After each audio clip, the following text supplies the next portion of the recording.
Entre los disertantes de los talleres previos a la conferencia de la AAOMPT estuvo el Dr. Paul Mintken, quien es profesor de la University of Colorado. En los últimos 10 años, el Dr. Mintken se ha dedicado a la enseñanza e investigación clínica. Veamos qué tiene para decirnos respecto del concepto de interdependencia regional y el uso combinado de terapias manuales y ejercicios terapéuticos. I was treating a lot of patients with shoulder pain and found that if I treated the thoracic spine, I got pretty significant improvements in pain and range of motion in the shoulder without even touching the shoulder.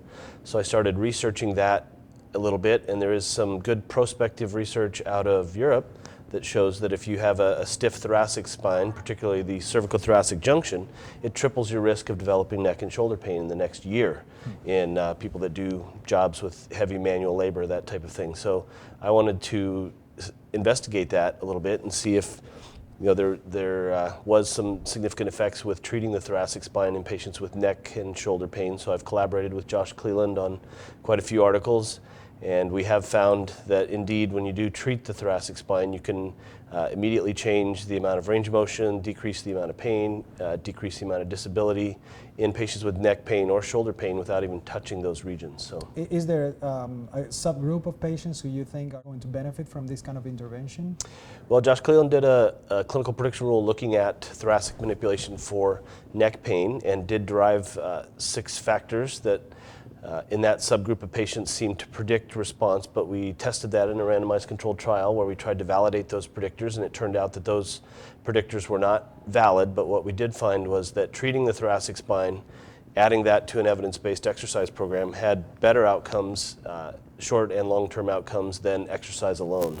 As far as shoulder pain, we have derived a clinical prediction rule with 5 factors that in that subgroup of patients predicted success with thoracic manipulation, but we don't know if they're valid or not. It was a single-arm trial, so there was no control group. But we did see, even in the patients that weren't a success, there were immediate changes in pain-free range of motion around the shoulder, again without touching the shoulder joint itself. So we're in the process of validating those factors. We'll put that to the test. It's a randomized controlled trial. We have about 110 participants who have been enrolled out of 140, so hopefully we'll be finishing that up this year, and we'll see if the subgroup does exist.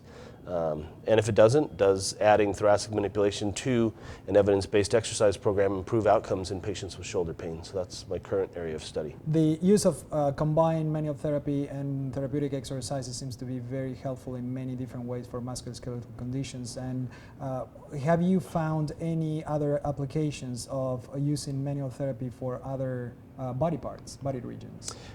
Yeah, there's quite a bit of research out there. Some of my own research. We just completed a study that was published in JOSPT combining manual therapy and exercise in patients with ankle sprain. There was a study in physical therapy in 2007 that compared clinic-based exercise program following ankle sprains to a home exercise program, and they found there was no significant difference between those two.